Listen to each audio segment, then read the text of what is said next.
When the letter arrived, Daniel did not notice it at first. It was mixed with bills, advertisements, and papers he did not want to read. He picked up the pile from the floor near his door and placed it on the small table in his living room. Then he made some tea and sat near the window, watching people walk by. It was a quiet evening. The sky was turning orange and soft gray. Cars passed slowly. Somewhere, a dog barked. Daniel liked these quiet moments. They made him feel less alone, even when he was. Later, as he cleaned the table, he saw the envelope. It was old-looking. The paper was slightly yellow. The writing was careful and slow, like someone had taken a long time to write each word. His name was written on it. Daniel felt something move inside his chest. He did not know why. He picked up the envelope and turned it in his hands. There was no return address, only his name. And below it, in small letters, was a word he had not seen in many years. From Samuel. Daniel sat down. Samuel, his childhood friend. The boy who had shared his lunch, his secrets, his dreams. The boy who had promised to stay friends forever. Daniel had not heard that name in almost 30 years. Slowly, his hands opened the envelope. Inside was a single piece of paper, folded carefully. He took a deep breath before reading. Dear Daniel, I do not know if this letter will reach you. I do not even know if you still live in the same place. But I hope it does. I thought about you today, and that made me write. Do you remember the old tree near the school? The one where we used to sit and talk about our future? I remember everything. I hope you are well. Your old friend, Samuel. Daniel stared at the words. The room felt very quiet. His heart beat slowly, heavily. He leaned back in his chair and closed his eyes. Suddenly, he was not in his small apartment anymore. He was 10 years old again. He could see the old school, the wide playground, the big tree with strong branches, and two boys sitting under it, sharing a sandwich and laughing.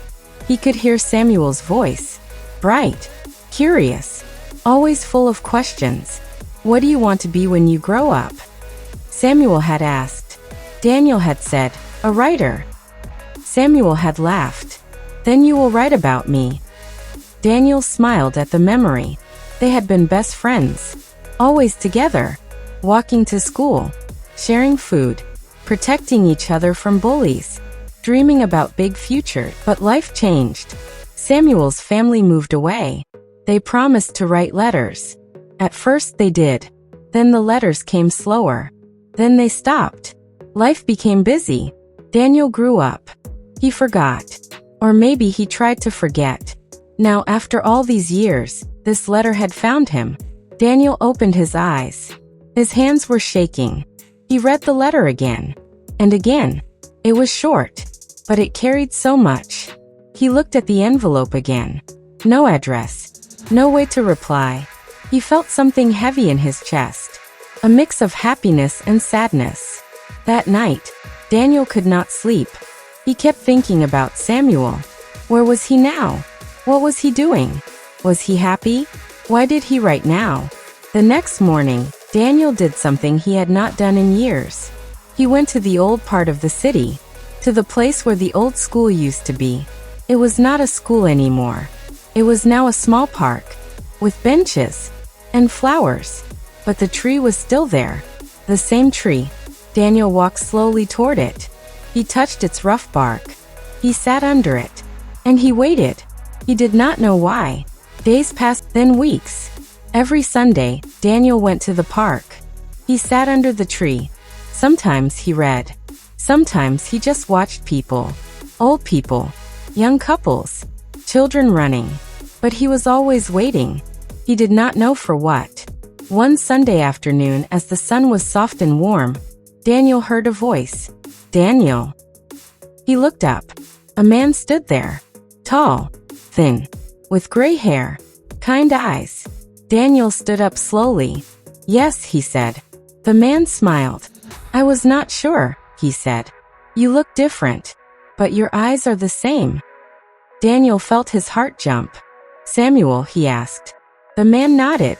They stared at each other. Then, without thinking, they hugged. It was not perfect.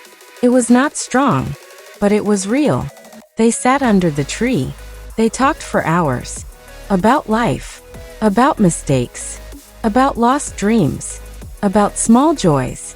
Samuel told Daniel he had been sick. Not seriously, but enough to make him think about the past. I started writing letters, Samuel said, to people I once loved, people I once knew.